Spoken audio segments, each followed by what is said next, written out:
Okay, good evening, everyone. Thank you for coming. We will continue to study the book of Ephesians at pinag-aaralan natin ito verse by verse. Last week, pinag-aaralan natin yung introduction, background, religious background, geological background, political background, at saka yung author at kailan sinulat. Yun yung pinag-aralan natin last week sa ating midweek. Ngayon naman, dalawang bersikulo lang pag-aaralan natin. Ito yung kanyang panimula o yung kanyang greetings. So, Ephesians chapter 1, verse 1 and 2, ito yung salutation o tinatawag na greetings. Verse 1 and 2. Pero bago yan, meron lang ang chapter 1, tingnan mo to Brad Larry. Ang chapter 1, meron lang siyang 424 na words. Chapter 1 yun, Brad. Then yung, at may 6 na sentences lang. Yan, nakalagay dyan sa harap. 1, 2, 3, 4, 5, 6. Yung verse 1 to 1 and 2, yan yung first sentence niya, yung greetings. May 41 words. One sentence, 41 words. Yung number 2 na sentence niya is spiritual blessing in Christ. Verse 3 and 6, may one sentence, 89 words. Then yung number 2, verse 7 to 12, ito yung tungkol sa 7 blessings found in Christ. One sentence, 125 words. Then yung number 4, Ephesians, trust in Christ based on hearing the gospel. Verse 13 and 14, one sentence, 51 words. Then number 5, Paul prayer for the Ephesians, 172 words. And 6, church is the fullness of Christ, 23 and 22, 23, 34 words. Then yung last, 34 words. Christ is the fullness of Christ. So, ilang topic na yun, Brad? Kung thorough study ang bibigyan natin, yung chapter 1 pa lang, Brad Larry, 6 na lesson na yan. So, ganun yung pag-aaral natin dito. Medyo lalaliman natin yung huhukayin natin para mas malalim yung mahuhukay natin. Pag mababaw lang yung pag-aaral, mababaw lang yung mahuhukay. Pero pag gawin natin 2 meters, Brad Larry, mas malalim. Kaya kaso, mas matagal maghukay. May butas ka nga, mababaw, or malalim. Mamili tayo. So, pwede natin gawin 3 lang siguro or 4. Titingnan natin kasi wino-workout ko pa rin itong mga bagay na ito. Okay, so, pero kaya natin siguro yan para lalo nating 2 verses, 3 verses. Okay, sige, titingnan natin kung ano magagawa natin. So, Ephesians 1 verse 1 tayo. Brad Larry, may Tagalog-English pa rin dyan. Ako si Pablo, isang apostol ni Kristo Jesus, sa Kristo ng Diyos, sa mga banal na nasa Efeso, at mga tapat kay Kristo Jesus, sumaninawa ang biyaya at kapayapaan mula sa Diyos na ang sa Panginoon sa Kristo. Okay, thank you. So sa pag-aaral ng verse by verse, Brad Larry, i-chop-chop natin yan. Titingnan natin yung mga powerful word na nakalagay dyan, kagaya ng apostol, pag-aaralan natin yan. Then saints, yan, pag-aaralan natin what's the meaning of saints, what's the meaning of faithful, what's the meaning of grace, what's the meaning of peace. Yan yung mga powerful word na yan. Although pinag-aralan naman na natin ng, sa Colossians, kaya hindi na gaanong malalim yung pag-aaral natin dito regarding that. Kasi yung si Apostol Pablo, mayroon siyang mark or trademark sa mga greetings niya. Almost pare-pareho lang yan. Okay, so umpisahan natin. So chapter 1, naisulat 60 to 62 AD, noong ang ni si Pablo ay nakulong sa Roma. Nakalagay yung mga verses dyan. Madadaanan natin. Ephesians 3 verse 1, 4 verse 1, at saka 6 verse 20. Nandiyan yung mga, yan yung tinatawag na internal evidences dun sa kanyang pagkapreso sa Roma. Then, Paul was not a self-appointed or human appointed apostle. Hindi niya i-declare yung I am apostle. Kagaya sa ating panahon ngayon, na dinedeclare yung sarili na ako ay sugo ng Diyos. Mga ganyan. Dinedeclare yung sarili na the only begotten Son of God. Mga ganyan. So, si Pablo, hindi. Sa verse 1 pa lang nabasa natin, an apostle of Jesus Christ. Then, kanino in-address? To the saints who are in Ephesus and faithful in Christ. Verse 1 pa rin yan. Okay. Then, the author of the epistles, nakalagay na siya dyan, Paul. Sino yung sumulat? Si Pablo. Yan. So, Paul, an apostle of Jesus Christ. Paul chosen by, sino yung pumili? By the will of God. Yan. Paul, an apostle of Jesus Christ by, o pinili, o choose ni ang ating Panginoon Jesus by the will of God, not His own will. The same din sa 1 Corinthians, nandyan yung mga talata, 1 Corinthians 1 verse 1, 2 Corinthians 1 verse 1, at saka yung Galatians 1 verse 1. Sa 1 Corinthians 1 verse 1, mula kay Pablo na tinawag ayon sa kalooban ng Diyos, hindi sa kanyang sariling kalooban. In-emphasize niya doon, ayon sa kalooban ng Diyos. Sa Galatia 1 verse 1, mula kay Pablo na hinirang na apostol, hindi ng tao o sa pamamagitan ng tao. Minsan, naging discussion ng konti ito nung nag-aaral pa ako, na tao lang daw si Kristo. Sino nag-appoint kay Apostol Pablo bilang apostol? Brad Larry? Jesus Christ, hindi tao. Hindi tao. So, hindi lumalabas sa Galatians 1 verse 1, hindi tao si Kristo, hindi lang tao si Kristo. Kasi sinabi niya, pagpuntahan mo yung Galatians 1 verse 1, hinirang na apostol, hindi ng tao o sa pamamagitan ng tao, kundi si Kristo, si Yesu Kristo. So doon, in-emphasize niya doon na hindi sa pamamagitan ng tao o tao. Aha. So, itong si Pipi. Sasabihin ng Pipi nito. So, dito, makikita natin na ang si Apostol Pablo, yung kanyang authority bilang isang apostol, hindi galing sa tao or not self-proclaimed as an apostles. Okay, then, so, although Paul did not walk with Jesus kasi may qualification as to being apostles, mamaya pag-aaralan natin yung qualification being apostle, during his early ministry, hindi siya nakipaglakad sa ating Panginoon Jesus. He was still a true apostle. Bakit? Number 1, in 1 Corinthians 15 verse 1, nilagay ko ba yung verse dyan? Nakalagay dyan, 15:8, he possessed authority equal to other apostles. 11 verse 5 ng 2 Corinthians, Paul, apostle, came by the will of God. Pinili kasi siya ng Diyos. Then he did not appoint himself. Almost naulit lang yung taas, hindi ko na-edit yan. Okay, so ididin pa natin. So his authority came directly from God ayon sa verse 1. An apostle of Jesus Jesus Christ by the will of God. So, ang salitang apostol, nakalagay sa harap, Brad Larry, ay galing sa Greek word na apostolos. Ayan. Apostolos. Meron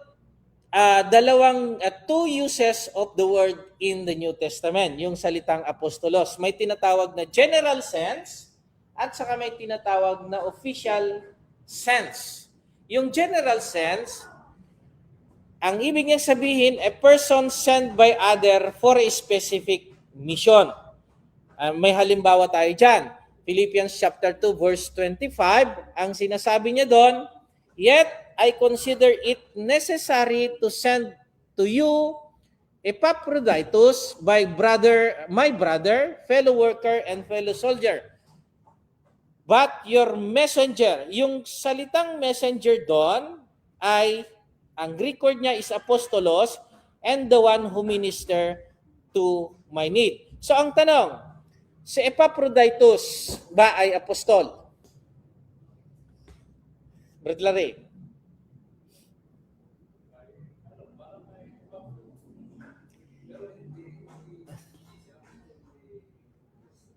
So, doon tayo sa general sense. Ang ina-explain lang natin, ang definition ng apostol. May dalawang sense. General sense at saka specific or official sense. Ang general sense, ang sinasabi dito, pag inutusan kita, the word messenger, it means apostles.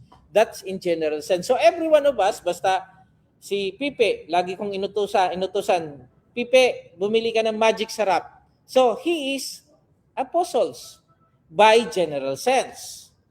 Kagaya ni Epaphroditus, he is apostles in general sense because of the literal meaning of the word apostles. Nakuha. Then, ano naman yung specific sense? Ito yung specific divine choice. Divine choice. Yung general sense, pinili ng isang tao. A person sent by other for a specific mission. So, pag nag-uutos ka sa anak mo, yung mga inutusan mo, they are apostles. They are messengers. Inutusan mo for a specific mission. Bumili ng suka sa tindahan. Bumili ng toyo sa tindahan. In general sense, they are apostles. Nakuha. Pero in divine sense or special sense, official sense, a divinely chosen representative or ambassador of Christ. May talata tayo dyan. Luke 6 verse 13. And when it was day, he called his disciple to himself. And from them, disciple pa lang sila, hindi pa sila apostles. Diba? Hindi pa sila apostles. But not all disciples are apostles. Tama? Hindi lang 12 yung disciples. Marami sila. Pero dito, and from them, from the disciples, he chose 12 whom he also named. So not all disciples are apostles. May pinili lang ang ating Panginoon. Then Acts 1:26, nung nabawasan ng isa, dahil si kay Judas. And they cast their lots, and the lot fell on Matthias. Kasi bago nila hinagis, yung lots nila ay nagdasal muna sa Panginoon. So, ang Panginoon pa rin ay ang pumili kay Matthias. So, ang sinasabi natin, nung namatay na yung pinili ng Diyos, wala ng divine apostles or special sense na apostle. Yung tunay na apostol na pinili ng Diyos. Kasi ang Diyos lang yung nag-appoint sa kanya. But in general sense, kaya minsan di ko alam kung nakaharap na si Rainier ng may apostol? Si Periol? Church of Christ sa Port Watch. Laging bungad nila pag sinabi mong preacher ka or pastor, yung term na alam nila, sinong nag-appoint sa'yo? Yan yung lagi. Tinatanong tayo, sinong nagbigay sa'yo ng otoridad na mangaral? Kasi sinasabi ni Periol na ang isang relihiyon na walang apostol, peking relihiyon yan. Sila lang daw yung tunay kasi may buhay silang apostol. Pero yan din ang sinabi ko sa kanila, ano bang definition mo ng apostles? So, even si Barnabas, tinawag din na apostles in general sense. Kasi the church in Antioch sent him for a mission.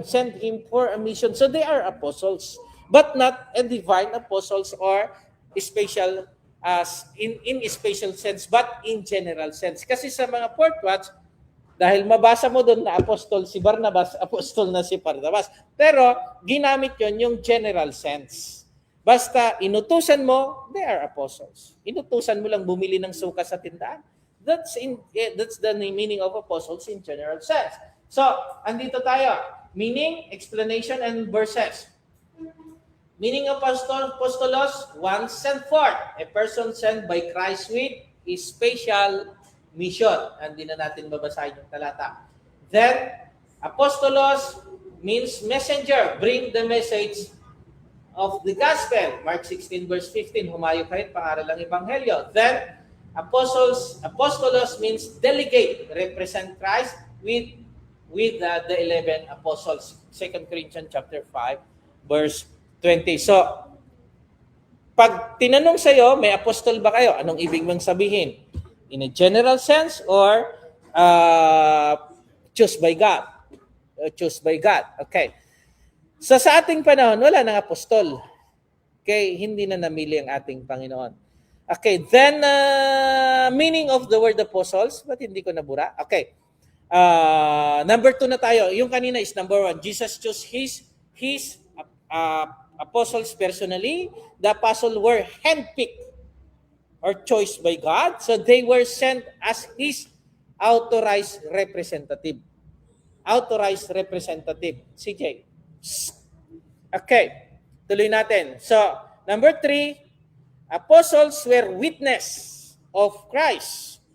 Ano yung requirements para maging apostol ka? Buksan ito. Acts chapter 1 verse 21 and 22. Nung pinili nila ni Matthias, nung pinalitan si Judas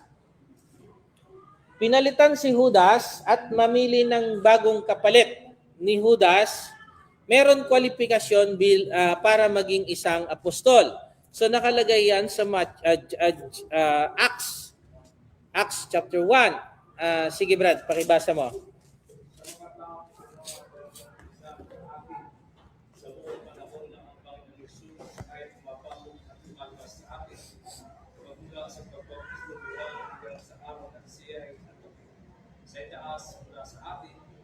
Ay nararapat natin siya sa mga ibang saksi na kasama natin sa kanyang pagkabuhay.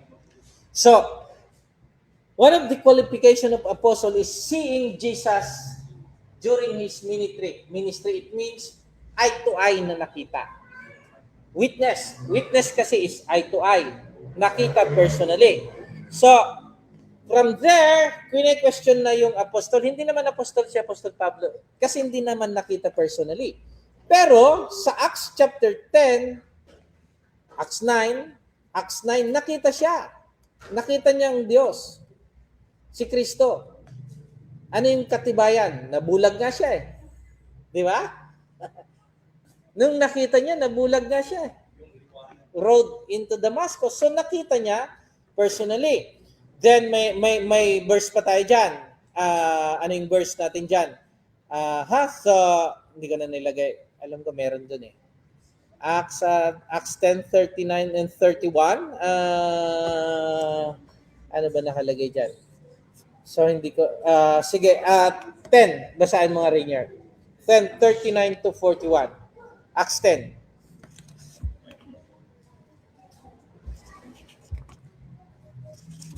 31 to 39. Hindi, 41. 39 to 41.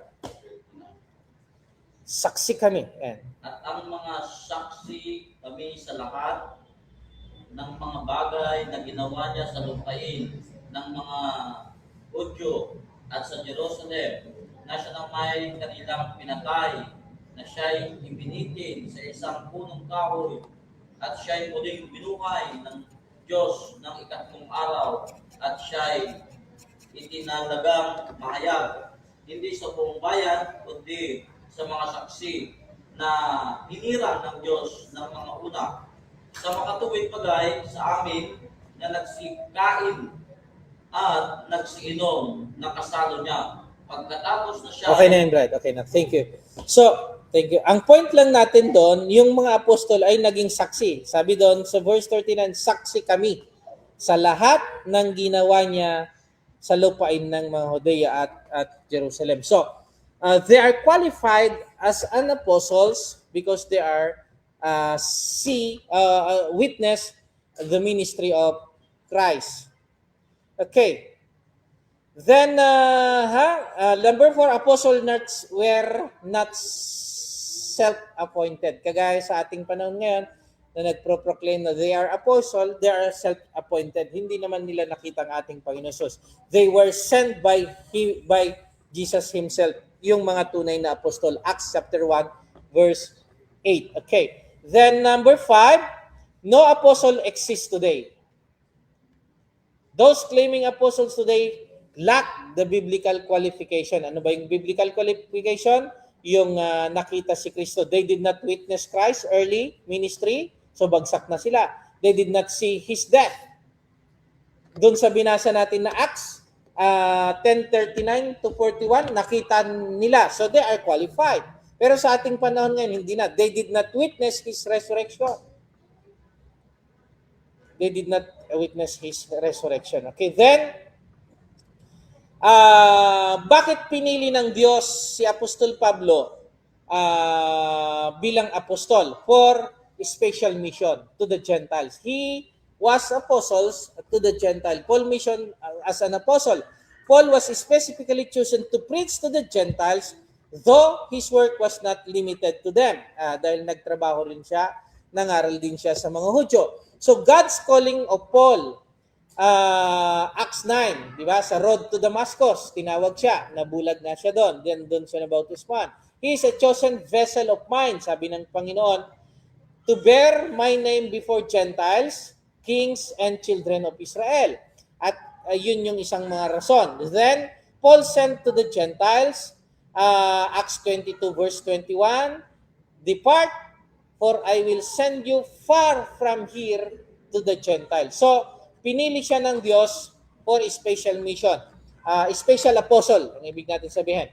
Special apostle kanino? To the mga hentil. Kaya nga siya yung nagpalaganap ng ebanghelyo sa mga hentil. Okay, sa known world.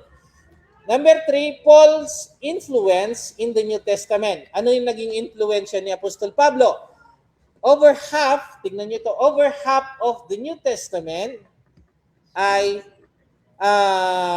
discuss Paul labor, yung kanyang love, yung kanyang zeal, at yung devotion to Christ. Almost half ng New Testament ay ilan? 27 yung New Testament, di ba? Ilan yung sulat niya doon, Brad? 13. Pag isama mo nga daw yung Hebrews, 14 na. Pag siya yung sumulat ng Hebrews, kaso wala naman nakalagay kasi doon. Kaya hindi natin sinasabing siya yung sumulat ng Hebrews. Okay. Then number 2 na tayo. Ano yung recipient? Sino yung sinulatan niya sa Efeso? Yung saints, to the saints who are in Ephesus and faithful in Christ. Saints and faithful in Christ.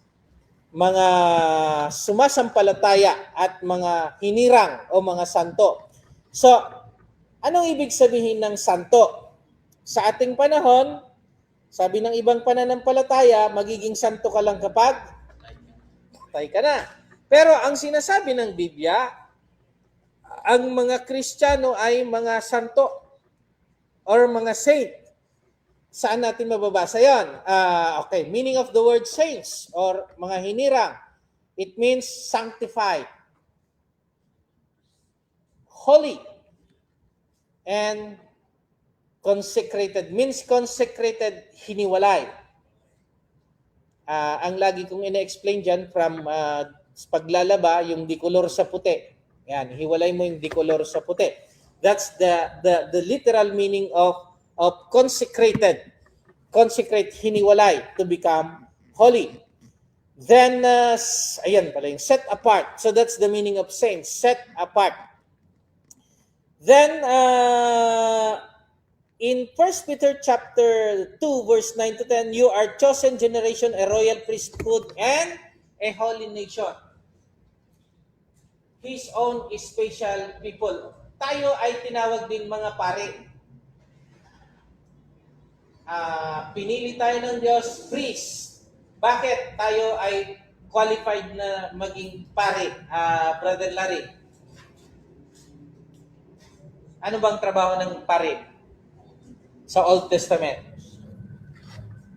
Sila yung nag-o-offer ng sacrifice for worship. Sa New Testament naman, bakit tayo naging pare? Sa Romans chapter 12 verse 1, offer yourself as a living sacrifice. In the Old Testament, only priests allowed to offer burnt offering.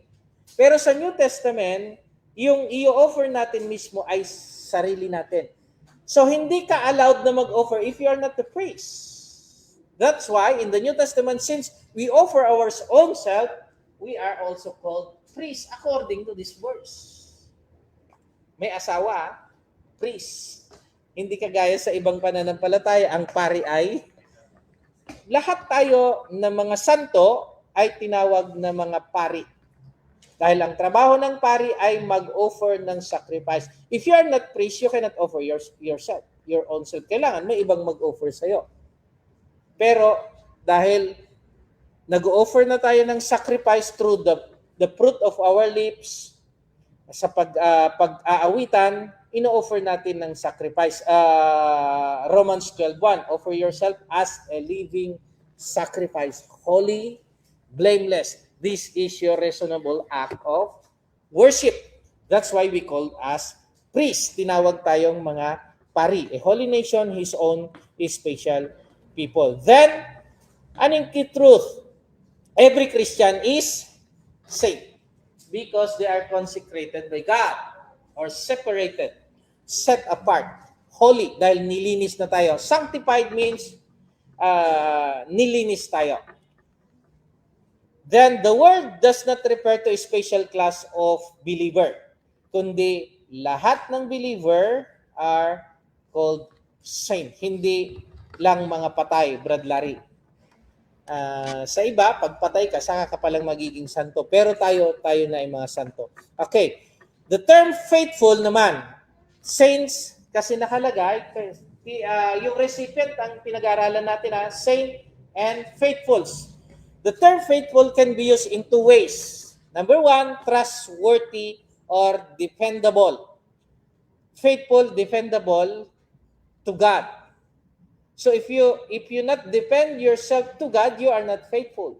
Kailangan nagdedepende ka sa lahat ng ginagawa mo sa buhay, sa trabaho, sa pamilya mo, i-depend mo sa Diyos, ibigay mo sa Diyos. Magdepende ka. Huwag kang magdepende sa lakas mo, sa talino mo, sa kayamanan mo, sa mga material na bagay, magdepende ka sa Diyos. That's the meaning of faithful. You are faithful because you are dependable to God. Sumasandal ka. That's the ibig sabihin. Lahat ng problema mo, isinasandal mo sa Diyos, hindi sa sarili mong lakas. Kapag yung pinagkakatiwalaan mo yung knowledge at lakas mo, hindi ang Diyos, you are not faithful. Kasi, still, yung isip mo ay makamundo. Yun yung tinatawag nila. Kasi, 50-50 pa yung pananampalataya mo, nagdududa ka pa sa Diyos. Yung trustworthy kasi, yung pagtitiwala mo. Yan. Okay, example. In Corinthians chapter 10 verse 13. Hindi ko nailagay ko ba dyan? Hindi. Nandyan yung mga talata. 2 Corinthians 1:18.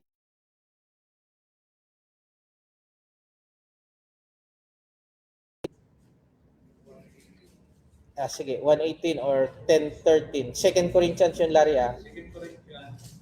1:18, sige. Ngunit palibhasan ang Diyos ay tapat. Ang aming salita sa inyo ay hindi, oo, at hindi. Yan. God is faithful. Yun yung sinasabi niya yan. God is faithful. That is true. Our Lord, you was not. 10:13. Nandun ka ba, Rainier? 10:13. Oo. 1 Corinthians. Binasa ni Larry yung 1:18. Hindi dumating sa inyo ang anumang tukso, kundi yaong matitiis ng tao, datapwat tapat ang Diyos na hindi niya itutulot na kayo'y tuksuhin ng higit sa inyong mga makakaya, kundi kalapit din ng tukso ay gagawin naman ang paraan ng pag-ilag upang ito'y inyong matiis. Okay. So, thank you. So, dinidefine niyo yung faithful, katapatan ng Diyos. Okay. Nandyan pa yung mga talata, Timothy 1:15 and 1 Timothy 3:1. So, obedience believer with active faith. That's number 2. James chapter 4, we define faith ay yung faithful. Faithful in Christ kasi ang nilagay ni Apostol Pablo, yung recipient ng kanyang sulat sa Epeso. So 2:14-16 teaches that faith without work is dead. So, ang faithful Christian, it means active faith. It means active faith is gumagawa, not passive. Passive kasi, kagayang ginagawa nyo ngayon, nakaupo kayo, you are not active kasi nakaupo. Passive. That is passive faith. Passive means without action. Active means with action. Kaya may tinatawag na active faith at saka may passive faith. Passive faith means death. Faith without work is death. So, yun yung pananampalataya sa isip mo lang. Naniniwala ka sa Diyos pero hindi ka naman gumagawa. That's passive faith. But active faith, sinasabi ni Santiago, active faith with action or gumagawa. So, passive and active faith. So, this is the brethren are faithful in Christ Jesus because they are active doing work in the kingdom in their time sa mga taga-Epeso. Okay. Then number 3 na tayo. Then grace. Yan. Grace to you and peace from God our Father and the Lord Jesus Christ. So, grace. Anong ibig sabihin ng grace? From the Greek word charis o charis. Yan yung ano. So, yung pangalan na charis, ibig sabihin ay biyaya. Ang meaning ng charis sa Greek word yan charis. At sa English na charis. Charis. So, favor, ibig niyang sabihin, kindness and blessings and that which bring joy and delight. So, favor, kindness, blessing, and bring joys and delight. So, ano yung mga patunay natin? Romans 6:23, dahil tayo ay makasalanan, hiwalay tayo kay Kristo. So, dahil hiwalay tayo kay Kristo, wala tayong biyaya, wala tayong favor and kindness and blessings. Pero dahil sa kanyang charis o yung grace, makasalanan tayo, ngayon ay nilinis tayo sa kanyang sa pamamagitan ng kanyang biyaya. Sinong biyaya yun sa ating Panginoon Jesus? Grace refers to God's unmerited favor. Ang grace kasi, ito yan, para madali maintindihan. Hindi ka karapat-dapat, pero binigay sa'yo. That's grace.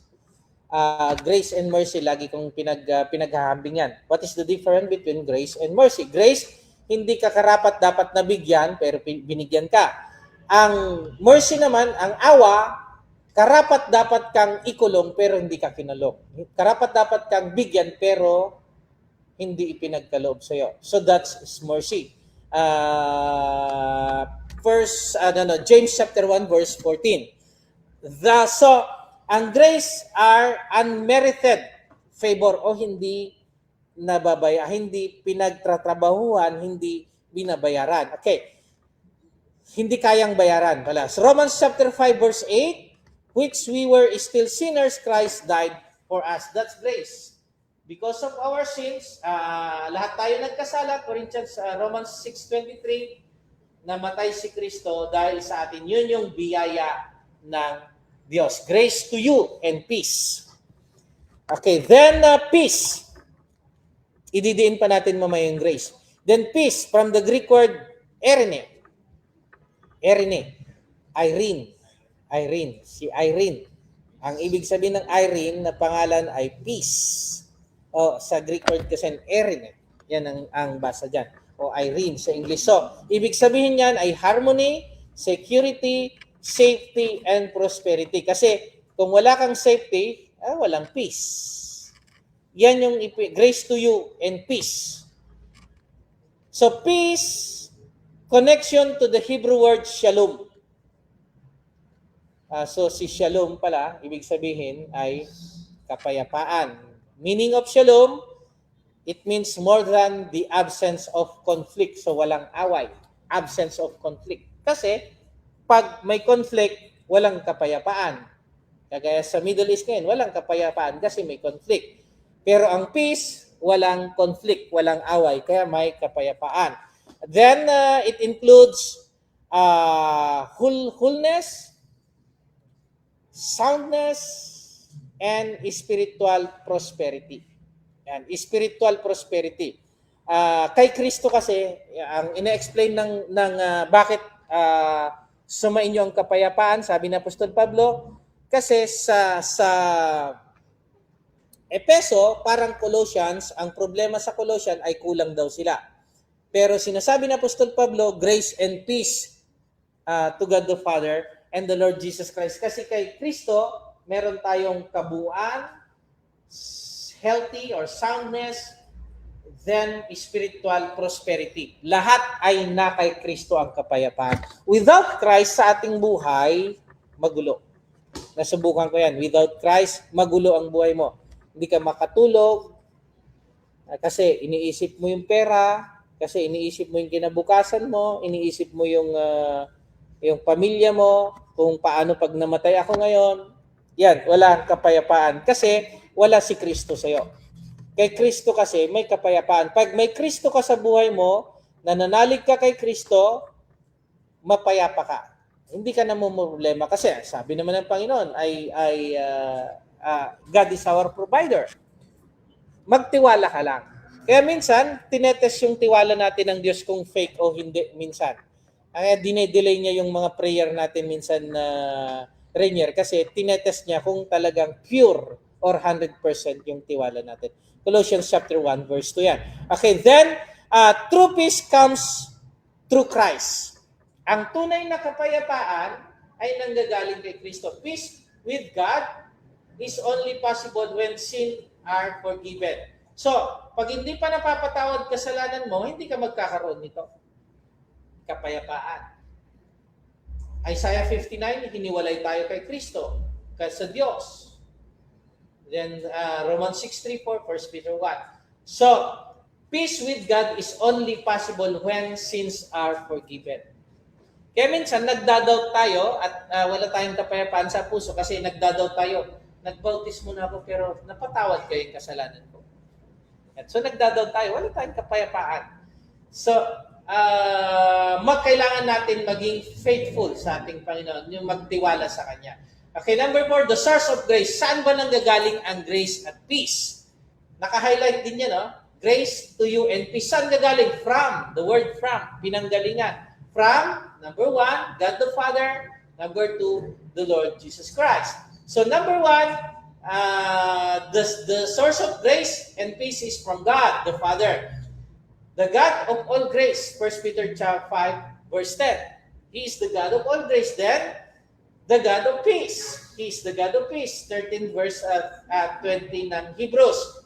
Then, number 2 source, nandun din sa verse 2, the Lord Jesus Christ. So Christ is only the source of grace.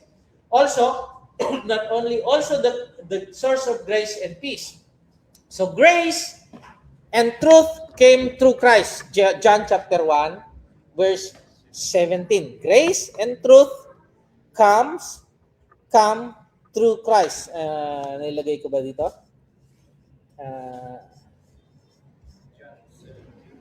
For the law was given through Moses, but grace and truth came through Jesus Christ. Yung batas, yung law, yung Old Testament law, ibinigay sa pamagitan ni Moses, ngunit yung biyaya, kaya nga sa Old Testament, walang grace dun eh. Kasi, si Kristo ang nagbigay ng grace and truth. Binasa natin, di ba? Sige nga, basahin mo sa Tagalog, Brad. Ay, binasa mo na, no? Ibinigay sa pamamagitan ni Moses ang kautusan, ang biyaya at ang katotohanan ay sinabi sa pamamagitan ni Kristo. Kailan lang dumating yung grace? Sa New Testament lang. Sa Old Testament, walang grace doon. Meron ng batas, pero walang grace. Kasi sinabi ng talata, 1:17, dumating lang yung grace. Kailan naging tao sa ating Panginoon Jesus? Sa New Testament na. Sa New Testament na, yung grace. At yung truth. Okay. So, Ephesians chapter 1 verse 2, grace and peace from God the Father. So, God the Father, ay hindi ko nabura yun. So, Scripture describes God the Father as the source of grace and peace. He's the one who lovingly provides salvation and sustains believers with His mercy. Then the God of all grace, 1 Peter 5:10, then the God of peace. Alam ko kasi nilagay ko yan kanina. Now, may the God of peace who brought us up our Lord Jesus from the dead, make your complete in every good works. Yan din yung Jesus. Hindi ko naburahin kanina. Ginagawa natin right here. So, naulit natin. So, nandyan yung Ephesians din. So, John 1:17, nandyan din. For the law was given through Moses. Christ Himself is our peace. Yan. Ephesians 2:13-14. But now, in Christ Jesus, you who once were far off have been brought near to the blood of Christ, for Himself is our peace. So, pag naguguluhan ka sa buhay, lumapit ka lang sa Diyos because Jesus is the source of peace. So, lagi natin ipanalangin yan. Even sa opening prayer, Brother Larry, closing prayer, sa special mga occasion, mga ganyan, because God is the God of peace. Hindi siya Diyos ng kaguluhan, kundi kapayapaan. Then, grace also bring forgiveness, reconciliation, and spiritual wholeness. Yung without grace, sino yung grace na yan? Si Kristo. Without Christ, there is no forgiveness of sin. But sa Old Testament, Brad, may forgiveness of sin naman. Pero sa every year, kailangan mong mag-offer ng animals mo. So, hindi nabubura. Ano lang yun? Cycle lang yun, Brad. There is no forgiveness of sin in the Old Testament. Paulit-ulit lang, naaalala. Pero in Christ, once lang. Once lang. So, grace, who is that grace? Christ. Grace bring forgiveness. Si Kristo lang yung nag-reconcile sa atin sa Diyos, Romans 1:4. Therefore, having been justified by faith, we have peace with Him through our Lord Jesus Christ. Then, spiritual wholeness. Pinag-aralan natin to sa book of Colossians 2:10. And you are complete. Kanino? In Him. Who is that Him? Christ. So, without Christ, hindi tayo spiritual wholeness. Laging may kulang. Pansin mo yan, pag materialistic ka o mahilig ka sa pera or mahilig ka sa material na bagay, wala kang kabusugan. Laging may empty. Kasi ang kabuuan lang ng satisfaction mo is only in Christ. If your heart, your mind, your everything, your soul, your strength is in Christ, you have that spirit, you experience that spiritual wholeness. Pero pag materialistic yung isip mo pa rin, nabubuhay sa mga material na bagay, wala kang kabusugan at wala kang spiritual wholeness. Okay. Then, tapos na pala tayo. Tama, 8:00. Sa summary ng verse 1 and 2, Paul, authority. Paul was apostle chosen by God's will, not human appointment or self-appointment. Ephesians 1:1 yan. Then, Christians are saints. Mga santo, hindi pagpatay ay sakakalang santo. Believers are called saints. Ang mga nananampalataya ay tinawag na santo. Verse 1 verse 1. Meaning people set apart and holy before God. Then faithful in Christ. Christian must live with active, not passive, and obedience faith in Christ. And grace and peace from God. All spiritual blessings, ito pag-aralan natin next week. Aloobin ng Diyos. All spiritual blessings came from God through Jesus Christ. Spiritual blessings pag-aralan natin next week. So, sa pagtatapos, Paul remind Christian that they are God's holy people. They are saints, they are sanctified, they are justified. separate, set apart, called to live faithfully in Christ. Through Jesus, believers receive grace, forgiveness, and true peace. Kanino? With God and Jesus Christ. So, ano yung lesson na nakita natin? May 4 yan. Una, respect the authority of the apostles' teaching. So, yung mga tunay na apostol dinefine na natin ang apostles kanina. Then pangalawa, dahil tayo ay mga santo, hiniwalay na, so live as holy people set apart for God. Magkaroon tayo ng active faith, not passive faith. Then show faith through obedience and good works.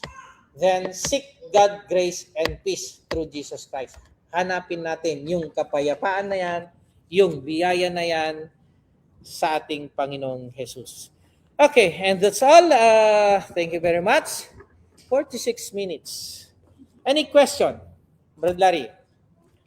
Additional insight sa ating pinag-aralan. Yung mga Kristiyano na Mm-hmm. tapos naging passive na. Ayan, may hindi na sila tatawag na huli.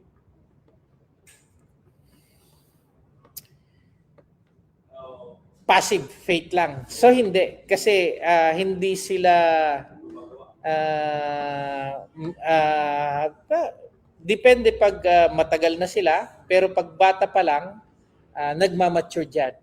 Until perfect. Paano tayo maging... The word perfect is holy. Holy kasi. Yan. Perfect, holy. Paano maging holy ang isang tao? Or perfect? 2 Timothy 3:16 and verse 17. Yung salita ng Diyos ang magsasanctify sa kanila. That the men of God become perfect in every good works. They are sanctified already, pero yun yung sinasabi ni Pedro na minsan bumabalik sila saan? Yung suka, yung baboy. At mas malala pa yung kasi meron ng nilinis pero bumabalik. At nangyari yan even sa panahon ng ating Panginoong Hesus. Maraming umibig sa preeminence. Yan, inaayawan nila ibang mga kapatid. Meron talagang sinasabi ng Biblia na nilinis na then bumalik uli. So, with that, pag di sila magbago, so, pag di magbago, kasi ang pinag-aralan natin, holy is active, faithful, trustworthy, and dependable. So if you are only passive, you are not called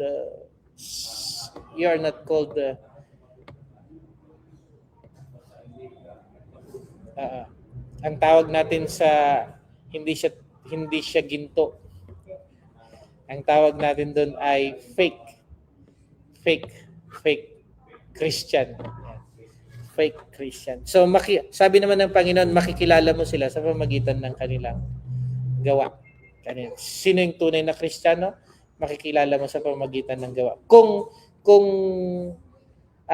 Pero ang laging sinasabi ng isang Amerikano, mayroon tayong learning curve. Learning curve. It means, kagaya din natin dati, nung tumanggap tayo, hindi naman tayo agad fully or whole. Dahan-dahan naman yung pag-matured natin. So parang halaman, pag tubo ng halaman, tayo ay bagong nilalang. Pag tumubo, tama, we are consecrated, we are set apart, pero nandun pa lang tayo sa growth stage, yung paglago. So yung halaman, hindi naman agad siyang buo na magbibigay agad ng bunga or flower. Meron stage hanggat makikita mo. Pero meron naman yung talagang lazy o yung sinasadya na, yung alam naman pero hindi ginagawa. Hindi ginagawa.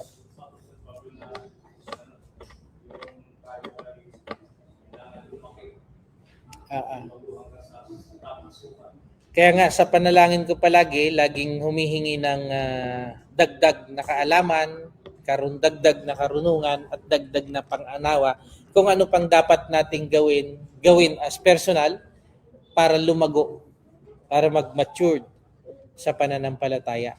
Yan. And even si Apostol Pablo, anong sabi ni Apostol Pablo? Hindi ko inaring ako'y ganap na. Ganap, it means perfect. It means matured or holy. Hindi niya iniisip. Pero isang bagay lang ang ginagawa ko. Patuloy pa rin siyang nagmamatulin or gumagawa. Nagiging active. Hindi niya iniisip na siya ay buo na or kompleto na. The same din sa atin. Hindi porket na-baptize tayo ay okay na tayo. Kasi ganun yung iba, di ba? Then magsamba na lang kung gusto, magbasa na lang Biblia kung gusto. So, pagdating ng Judgment Day, may problema. And even baptized ka na kasi tinitingnan naman ng Diyos yung faithfulness mo. Faithful, it means you are obeying the Word of God. Pero pag parang mag-asawa yan eh. Pag may ka-textmate ka pa, you are not faithful. Pag may jiwawa ka pang iba, you are not faithful. So the same din sa Christianity. Kung yung isip mo ay nasa mga material pang bagay o sa mundong bagay, you're not still faithful.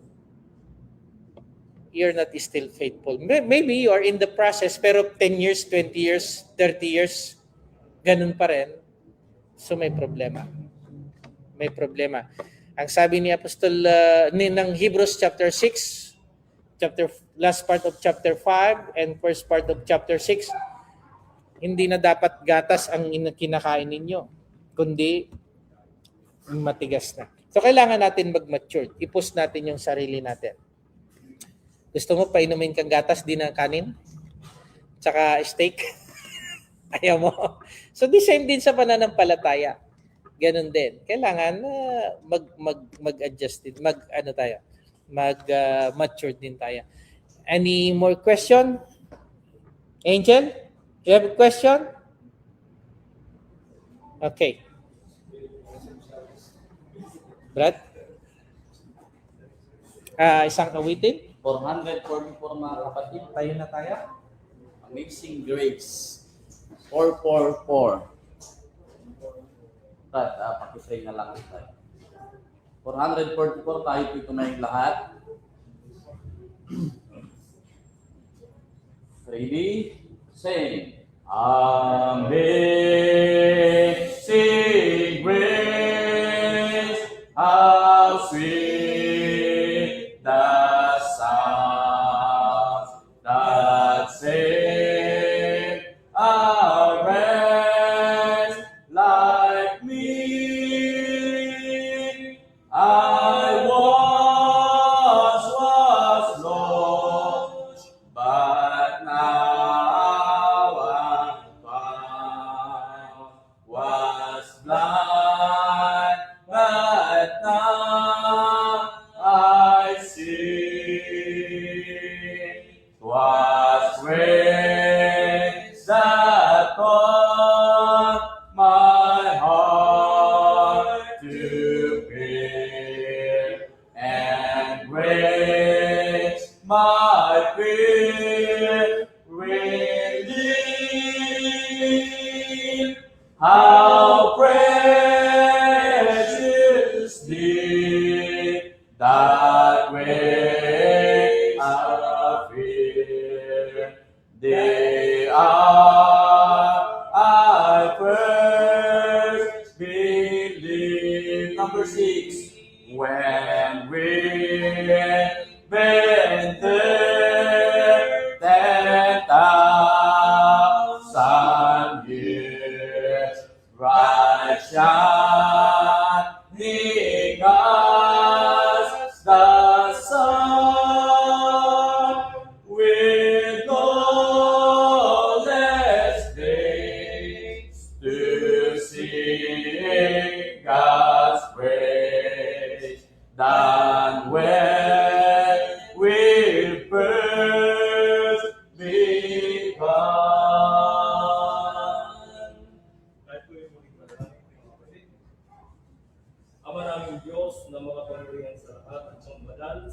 po.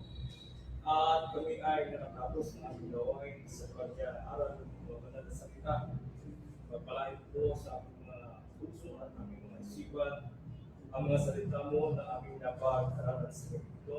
Naway kami ay nakapulot, nakupo kami at masabuhayan ng aming sa araw-araw ang tamang pagsusunod, pagkilala at pagsamba sa iyo.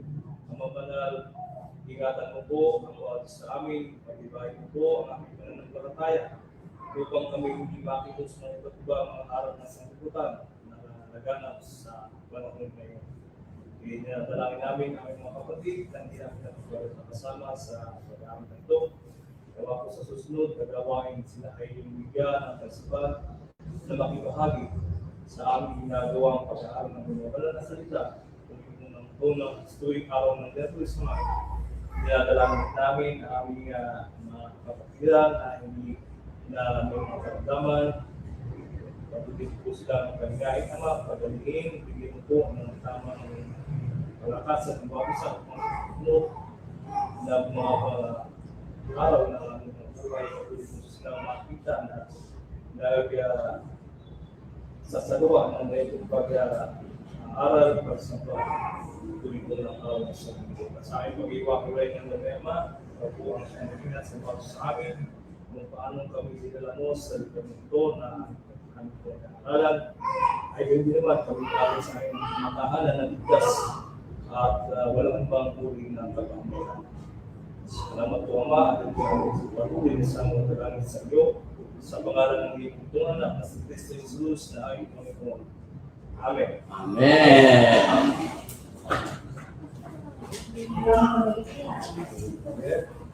Ipag-usap siya, no? Anaya. Hello, bye-bye.